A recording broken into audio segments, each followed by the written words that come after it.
A very warm welcome back, everybody. We are live from the Century City Convention Centre in Cape Town, where the Sustainable Infrastructure Development Symposium is being hosted, as part of efforts by the government to galvanize support, to galvanize commitments from all role players and stakeholders in terms of infrastructure development here in South Africa. Earlier on, we spoke to the Minister of Public Works and Infrastructure, Simphiwe Ncongwane, who did confirm that out of 10 projects that have been earmarked for sustainable development throughout South Africa, 3 have already been completed, 4 are under construction, and the rest are under tendering. But even though it did not give timelines as to when the completion would be, but it did allude to the fact that the government is committed to ensure and rather enforce accountability, especially in those municipalities which have been wanting in terms of underspending and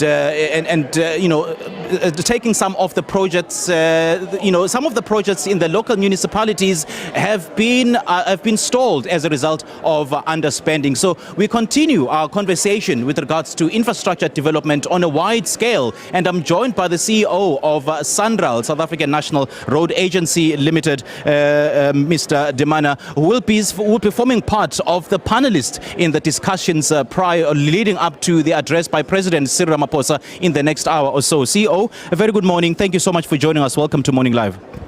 Good morning. Thank you for inviting us.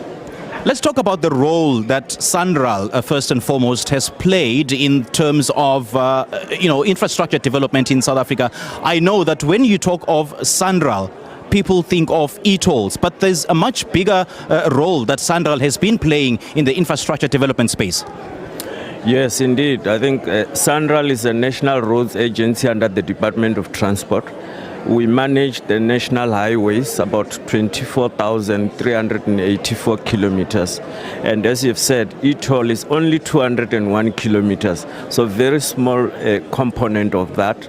Our role is to develop, is to finance, construct, as well as maintain the national highways. Obviously, although the national highways constitute only about 4% of South Africa's roads in total, they play a very critical role. We carry about 40% of all traffic, 60 to 70% of freight, which is the trucks. So it's a very significant contributor to movement of goods and services in the country, as well as across the borders to regional countries.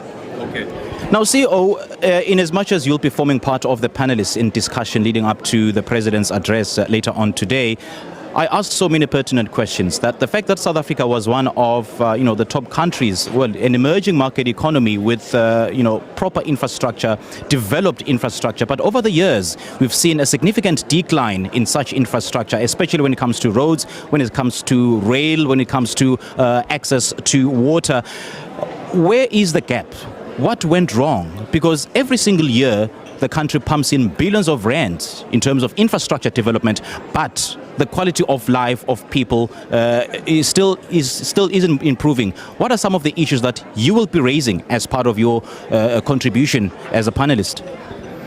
I think as a general statement, the issues of decline in the quality of infrastructure might be true.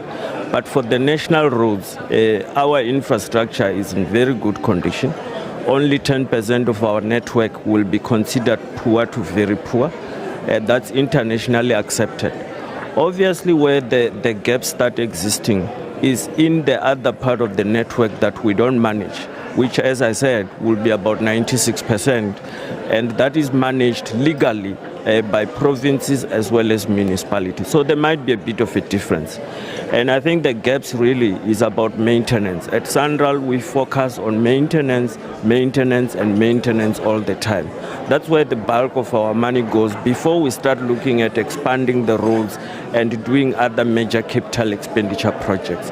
And I would really say that if people were to really diligently focus on maintenance of their assets throughout the year, every time we will see minimal breakdown. But of course, infrastructure like roads, water, electricity is very forgiving.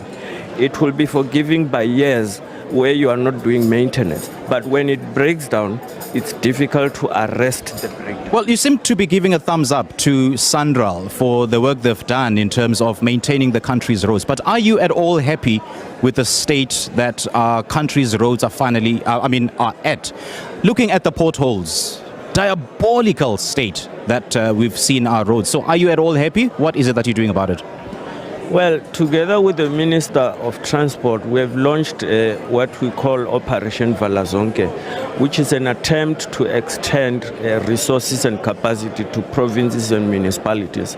We're starting to do that very well in areas such as Standard 10. We've seen we did quite a lot of work, but also encouraging provinces to transfer some of their strategic and primary roads, the likes of Free State, Northern Cape, KZN, Mpumalanga and Limpopo. Let's talk timelines here, CEO. Let's talk timelines here. You say that you've been engaged with the Department of Public Works in terms of Operation Valazonke, but we haven't seen any progress on the ground.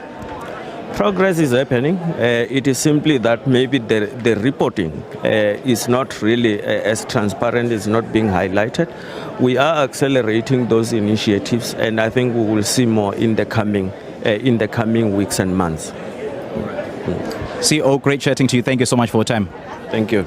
All right, that was the CEO of the South African National Road Agency Limited, SANRAL, Mr. Reginald, I forgot your name, but Reginald Demana, I beg your pardon. And he's just touching on the collaboration that they've had with the SIDSSA, the Sustainable Infrastructure Development Symposium of South Africa, and of course the Department of Public Works in terms of Valazonke or Operation Valazonke. And he'll be forming part of the panelists in the panel discussions a little later on as a lead up to the president's address. All right, we're coming to you live from Century City.